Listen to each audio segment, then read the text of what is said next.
ఇక ఈ మధ్య పెద్ద సినిమా చిన్న సినిమా అనే తేడా లేదు. పెద్ద హీరో సినిమాకి బాగా ప్రమోట్ చేస్తారు కాబట్టి అది పెద్ద సినిమా. దానికి ఎక్కువ ఓపెనింగ్స్ వస్తాయని చెప్పలేం. కంటెంట్ బాగున్న సినిమాలకే ఎక్కువ కలెక్షన్స్ వస్తాయి. అదే పెద్ద సినిమా అవుతుంది. ఇది చాలా సినిమాల విషయంలో ప్రూఫ్ అయింది. ఇక ఇది పక్కన పెట్టేస్తే ఈ సమ్మర్కి పెద్ద సినిమాలు ఏవి రిలీజ్ కావడం లేదు. మిడిల్ రేంజ్ సినిమాలే పెద్ద సినిమాలు అనుకోవాలి. ఇక ఈ క్రమంలోనే అందరి దృష్టి టిల్లు స్క్వేర్ ఫ్యామిలీ స్టార్లపైనే ఉంది. ఇందులో కూడా ఫ్యామిలీ స్టార్ కొంచెం పెద్ద సినిమా అనే భావన కొందరిలో ఉంది. అయితే ఇప్పుడు రీసెంట్గా మార్చ్ 29న రిలీజ్ అయిన Tillu square cinema super hit talk సొంతం చేసుకుంది. ఇక ఈ సినిమా తొలి రోజే 23 కోట్ల గ్రాస్ వసూళ్లు కొల్లగొట్టింది.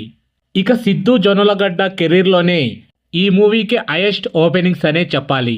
ఇక ముందు ముందు కూడా ఈ సినిమా భారీ కలెక్షన్లు సాధించే అవకాశాలు ఉన్నాయి. ఇక వీకెండ్కే ఈ మూవీ బ్రేక్ ఈవెన్ సాధించే అవకాశాలు కూడా లేకపోలేదు. ఇక నిర్మాత నాగవంశీ అయితే టిల్లు స్క్వేర్ సినిమా 100 కోట్ల గ్రాస్ వసూళ్లు సాధిస్తుంది అని పక్కాగా చెబుతున్నాడు. అయితే టిల్లు స్క్వేర్ సినిమా హవా ఉగాది రంజాన్ పండగల సెలవులు ముగిసే వరకు కూడా ఉండే అవకాశం ఉంది. ఇక దీంతో విజయ్ దేవరకొండ చేస్తున్న ఫ్యామిలీ స్టార్ భారీ వసూళ్లు సాధించే అవకాశం ఉంటుందా అని డౌట్స్ కూడా చాలా మందిలో ఉన్నాయి. ఇక ఈ సినిమాకి సూపర్ హిట్ టాక్ వస్తే తప్ప 100 కోట్ల క్లబ్లో చేరే అవకాశం లేదు. ఒకవేళ ఫ్యామిలీ స్టార్ సినిమా టాక్ కనుక అనుకున్న స్థాయిలో లేకపోతే మాత్రం టిల్లు స్క్వేర్ సినిమాదే పైచేయి సాధిస్తుంది.